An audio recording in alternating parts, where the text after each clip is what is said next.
ಪ್ರೀತಿಯ ಹೆಣ್ಮಕ್ಳಿಗೂ ನಮಸ್ತೆ. ತವರು ಮನೆ ಬಾಗಿನ ಹೆಣ್ಣು ಮಕ್ಕಳಿಗೆ ಗೌರಿ ಹಬ್ಬಕ್ಕೆ ವಿಶೇಷವಾದದ್ದು. ಆದ್ರೆ ಈಗಿನ ದಿನಗಳಲ್ಲಿ ತವರು ಮನೆ ಬಾಗಿನ ಅನ್ನೋದೇ ಅಲ್ಲೋ ಇಲ್ಲೋ ಅನ್ನೋ ತರ ಆಗ್ಬಿಟ್ಟಿದೆ. ಯಾಕೆಂದ್ರೆ ಸಂಬಂಧಗಳ ಮಧ್ಯೆ ಏನೋ ಸಣ್ಣ ಪುಟ್ಟದ್ ನಡೀತು ಅಂದ್ರೆ ಸೊ ಅಲ್ಲಿಂದನೇ ಎಲ್ಲ ದೂರ ಆಗಕ್ ಶುರು ಆಗ್ಬಿಡ್ತಾರೆ. ಆ ತರದ್ದು ಎಷ್ಟೋ ಜನ ಹೆಣ್ಮಕ್ಳಿದ್ದಾರೆ, ಅವರಿಗೆಲ್ಲ ತವ್ರ ಮನೆ ಬಾಗಿನ ಬರೋದಿಲ್ಲ ಅನ್ನೋದೇ ನೋವು. ಸೊ ಯಾರು ನೋವು ಪಟ್ಕೊಳ್ಳೋದು ಬೇಡ. ನಾವು ನಮ್ಮ ಸಮೃದ್ಧಿ ಸೇವಾ ಟ್ರಸ್ಟ್ ಕಡೆಯಿಂದ ಹಾಗೆ ನಮ್ಮ ಸಮೃದ್ಧಿ ಸಿಲ್ಕ್ ಕಡೆಯಿಂದ ಯಾರಿಗೆಲ್ಲ ತವ್ರ ಮನೆ ಬಾಗಿನ ಬರೋದಿಲ್ವೋ ಅವರಿಗೆ ನಾವು ಕಳಿಸ್ತೀವಿ. ಸೊ ನೀವು ಮಾಡ್ಬೇಕಾಗಿರೋದು ಇಷ್ಟೇನೆ, ಯಾರಿಗೆಲ್ಲ ತವ್ರ ಮನೆ ಬಾಗ್ನ ಬರಲ್ವಾ ಸೊ ದಯವಿಟ್ಟು ಎಲ್ರು ನನ್ಗೆ ವಿಡಿಯೋ ಮಾಡಿ ಕಳಿಸಿ. ಯಾಕೆ ತವ್ರ ಮನೆಯಿಂದ ಬಾಗ್ನ ಬರ್ತಿಲ್ಲ ಅನ್ನೋದು ನಂಗೂ ಗೊತ್ತಾಗ್ಬೇಕು. ಹಾಗೆ ನೀವು ಮಾಡಿದಂತ ವಿಡಿಯೋನೆಲ್ಲ ನನ್ನ ಪೇಜ್ ಅಲ್ಲಿ ಅಪ್ಡೇಟ್ ಮಾಡ್ತೀನಿ.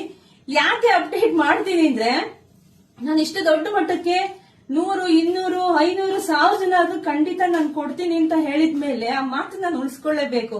ಆ ಮಾತನ್ನ ಉಳಿಸ್ಕೋಬೇಕು ಅಂದ್ರೆ ನಿಮ್ ವಿಡಿಯೋ ನನ್ನ ಪೇಜ್ ಅಲ್ಲಿ ಇದ್ದಾಗ ಅಷ್ಟೇ ಅದು ಸತ್ಯ ಆಗೋದು. ಸೊ ಹಂಗಾಗಿ ಎಲ್ರು ವಿಡಿಯೋ ಮಾಡಿ ಕಳಿಸಿ. ವಿಡಿಯೋ ಮಾಡಿದಂತ ವಿಡಿಯೋಗಳನ್ನೆಲ್ಲ ನನ್ನ ಪೇಜ್ ಅಲ್ಲಿ ಅಪ್ಡೇಟ್ ಮಾಡಿ ನಾವು ನಿಮ್ ಮನೆಗ್ ಬಾಗ್ನ ಕಳಿಸ್ಕೊಡ್ತೀವಿ. ಯಾರಿಗೆಲ್ಲ ಬಾಗ್ನ ಬೇಕೋ ಅಡ್ರೆಸ್ ಜೊತೆ ನಂಗೆ ವಿಡಿಯೋ ಮಾಡಿ ಸ್ಕ್ರೀನ್ ಮೇಲೆ ಈ ನಂಬರ್ ಇದೆ, ಈ ನಂಬರ್ಗೆ ಎಲ್ರು ವಿಡಿಯೋ ಮಾಡಿ ಕಳಿಸಿ. ಸೊ ಎಲ್ರಿಗೂ ಒಳ್ಳೇದಾಗ್ಲಿ, ಶುಭವಾಗ್ಲಿ, ಸಮೃದ್ಧಿ ಆಗ್ಲಿ. ಫಸ್ಟ್ ನಮ್ ಪೇಜ್ ಫಾಲೋ ಮಾಡ್ಕೊಳ್ಳಿ. ಜಾಸ್ತಿ ವಿಡಿಯೋ ಎಲ್ಲ ಹೆಣ್ಮಕ್ಳಿಗೂ